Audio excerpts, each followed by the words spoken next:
sa inyong lahat. Una sa lahat, nais ko pong magpasalamat sa ating Panginoong Diyos sa mga biyaya na aking natanggap. Nagpapasalamat din po ako kay Mars Lani Ibuan, ang may-ari ng Arman Works, tapos kay Pastora Luli, kay Ma'am Glo Alisano Clemente. Maraming salamat sa iyo, Ma'am, maging sa aking pamangkin at inaanak si Sandy Dan. Yan, salamat sa mga naitulong nyo, kasi kung hindi rin sa inyo, hindi ko rin mabubuo itong pambili nitong ibibigay natin sa mga nasalanta ng Bagyong Christine. Nagpapasalamat po ako sa inyo dahil napakalaking tulong po sa aking pagbibigay ng mga relief. Napakalaking tulong na po yun sa akin. Sana po ibalik sa inyo ng Panginoong siksik-liglig at umaapaw, at pagpalain po kayo ng Diyos sa mga naibigay niyo po. Ito na po yung aming nabili na mga pamimigay, dahil yung mga deserve po talaga na bibigyan ko, yung mga halos hindi kumain ng 3 araw na nasa bubong sila dahil inabot po ng ang tubig hanggang 2nd floor. Talagang nandun, talagang andun po na wala pong nag-rescue sa kanila, kasi napakadelikado po ng mga panahon nung bumaha po ng bigla, kasi yung tubig halos gabi po tumaas yung tubig, kaya hindi na malaya ng mga tao na ganun kataas ang tubig aabutin ng hanggang 2nd floor. Kaya andun siguro yung mga rescuer, natakot din sila na mag-rescue, kasi halos 2nd floor ng bahay abot. Kaya andun na, kung walang rooftop, talagang maraming malulunod. Kaya salamat na lang din sa Panginoon, yung mga kamag-anakan ko, wala namang napahamak sa kanila, sa awa ng Diyos, kasi andun na. Nanalangin din ako sa Panginoon na nawa sa mga mahal ko sa buhay, wala man lang mapahamak kahit isa. To God be all the glory na ayun, kumpleto naman kami, hindi nagpabaya ang Diyos.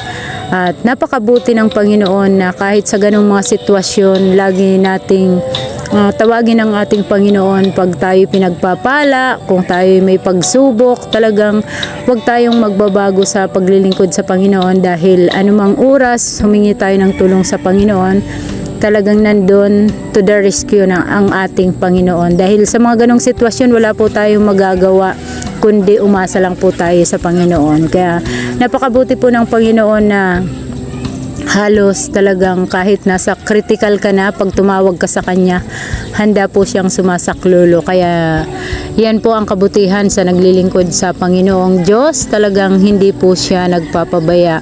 Na pinanghawakan ko lang talaga noon yung Psalms 91 verse 4. Sabi doon, siyang naghahangad ng pagkupkop ng kataas-taasan at nananatili sa pagkalinga ng makapangyarihan, makapagsasabi mo ugkat kanlungan, ikaw ang aking Diyos, ang Diyos na tangi kong pinagkakatiwalaan. Sa panganib at bitag, ikay kanyang iingatan, at kahit anumang matinding salot ay di ka magdaranas.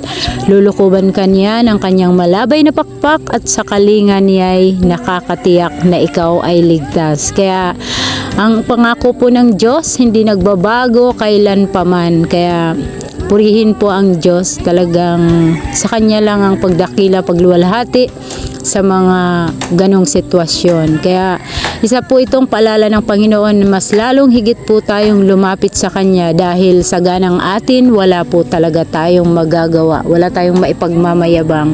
Kaya po siguro naging kampante yung mga tao, hindi lumikas dahil siguro may islab naman ang bahay nila, hanggang 2nd floor naman, hindi sila abutin ng baha. Pero talagang kamangha-mangha po yung tubig, na hindi naman gaanong malakas yung ulan, pero halos buong Bicol po talaga lubog sa baha. Kaya ayan, nagpapasalamat man po ako sa mga tao na nandun, talagang kahit nagutom sila, hindi sila bumitaw, talagang nandun.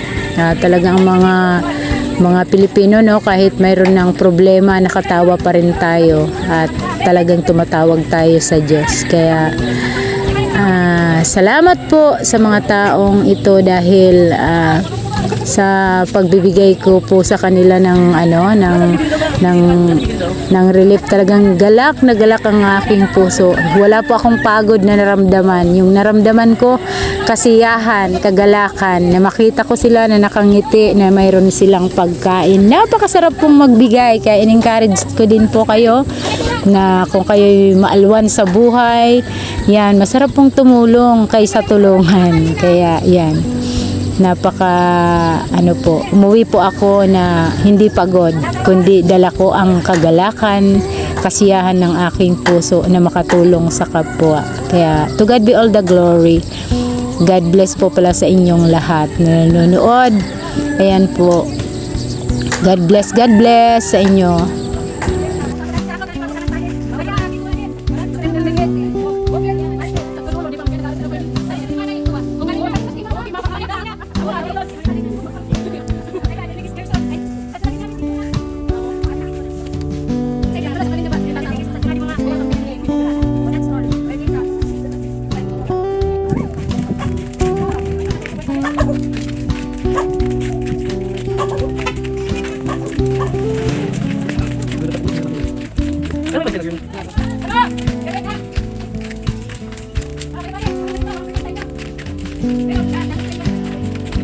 Bayan ko sila by tingin kahit ang lalak sa Pilipinas. Kami ano lang, parang sa galilo lang.